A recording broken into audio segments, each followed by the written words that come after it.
Today I'm making Greek yogurt in my Instapot. Now I was eating a ton of it and continue to eat a lot, and when I realized that I could make it for half the price of a store-bought one, I knew I had to figure this out.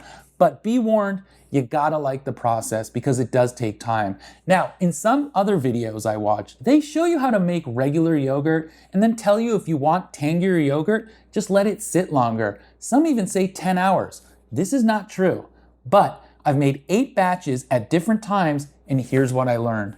Basically, 8 to 11 hours is regular yogurt and nothing Greek about it. 12 to 18 hours goes from decent to much better. But I think 18 to 24 gets you really close to your store-bought Chobani or Fage. Fage? Am I saying that right? Your other store-bought fancy Greek yogurts. So is it worth it? I think so. Now in the past, I've made 56, 64, and 77 ounces, so I'm gonna be super careful and see how much I can make with a gallon of milk. So let's make some really great high-protein Greek yogurt. All you need is some milk. I got this on sale. 1 small container of plain yogurt with live active cultures. No sugar, fruit, or flavors. A yogurt strainer bag. It makes things easier. Or you could get a yogurt strainer container or try a salad spinner with some paper towels on the bottom. You'll need something to stir the yogurt like a spoon, whisk, or spatula. And of course, a colander and a large bowl. And a thermometer because making yogurt requires some specific temperatures. Go science! I like to start by cleaning everything, such as the inside of the Instapot, and I do that by giving it a quick steam clean for 5 minutes in the Instapot, and you can add a spoon in there or any utensil that fits. I just want to make sure that everything I use is clean. You don't want to introduce any other bacteria into your yogurt, so just clean everything and put it on a paper towel or plate. To make the yogurt, I'll press the sauté function and pour in the entire gallon of milk into the Instapot. I have to heat this up to 185 to 190 degrees Fahrenheit. This is because in order to make yogurt, we have to denature the milk proteins, which only happens at a high temperature.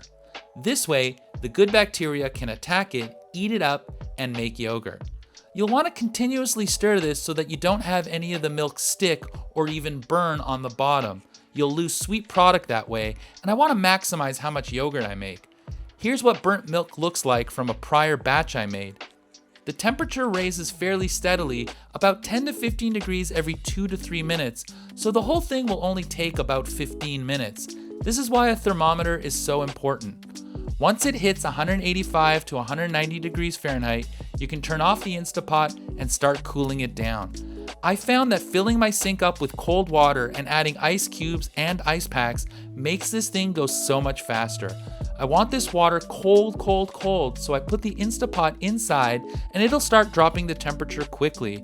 I managed to drop it 30 degrees in just a few minutes from 180 to 150, so this might take about 7 to 10 minutes. But keep testing it with the thermometer. I want to hit between 110 and 115 Fahrenheit to add the starter yogurt.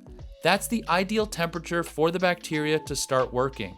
Too hot and they'll basically die, and too cold means that they won't multiply well. They're like Goldilocks, they like it just right. Once you hit the magic number, pop your Instapot back in and grab your plain white yogurt. I bought this small Fage with live active cultures. The long Latin names are the different bacteria that transform milk into the tangy, creamy goodness that also supports your gut microbiome. They also break down the lactose in milk, so even if you're lactose intolerant, you can use regular cheap milk. I'm putting in 1 heaping tablespoon, but you only need 2 tablespoons at most. Now whisk the yogurt up a bit in the bowl to distribute it and then close the top. You want to make sure that you don't use the rubber ring in the Instapot. Other videos have stated that it can develop a funky smell if you ferment yogurt with it on. Remember, you aren't pressure cooking it, you're fermenting it for a long time at a very specific temperature. Science! Now press the yogurt button. You can set the time to what you want, minimum 8 hours, but as I already mentioned, that sucks big time and makes regular gross yogurt, so I recommend 18 plus hours or just go with the full 24. And it'll start counting upwards from 0. And that's it for now. I'll see you tomorrow. Oh, and one of the reasons I like making yogurt, aside from the insane cost savings, is the joy of getting reduced milk on sale and saving it by making yogurt. So when I see it on sale, I typically grab it since so much milk can get thrown out or dumped because it went past its made up freshness or best before date. Okay, it's now the next day and the timer has gone from counting up 24 hours to saying YOGT. Of course, that depends on the model of Instapot you have. Taking a look inside, we'll see that there's beautiful yogurt. If you see any liquid, that's just the whey that's separated. Let's prepare our strainer. Just put a colander in a large pot, and if you got the yogurt mesh, add that on top. Not gonna lie, it took me a few tries before I got this on. I probably should have bought a bigger size to make it easier. Before I had this, I had used paper towels on the colander, and it did work even though I was worried the paper towels would fall apart, but it actually held up because the yogurt was so thick. Now pour the yogurt from the Instapot into the strainer carefully. We want to make sure we get as much stuff in the mesh bag. After all, I did wait 24 hours.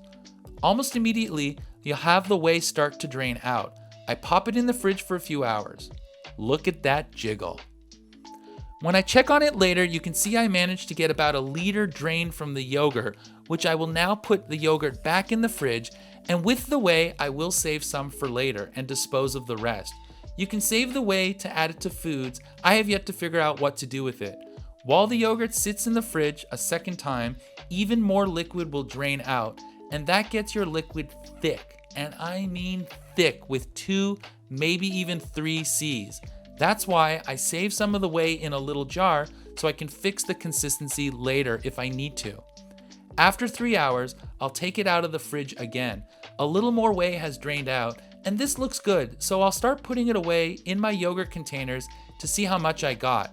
It looks like my yogurt container has 52 ounces exactly, and my deli container, I managed to get another 30 ounces. Hot damn, I feel like that's a new record. It's 82 ounces for $3 of a gallon of milk with the initial investment of just under $2 for that Fage Greek yogurt. So that's 82 ounces for $4.50 off the top, but then you can make yogurt with this yogurt, thus perpetuating your yogurt machine. Now, you do have to love the process. It does take time. Now, I didn't need to use the whey. I find this to be not as thick as it can get when you drain out all the whey, but you can add a little bit more, give it a little more body. I'll hold on to this just in case, but then again, that might take it from 82 ounces to maybe 90 ounces. Who knows?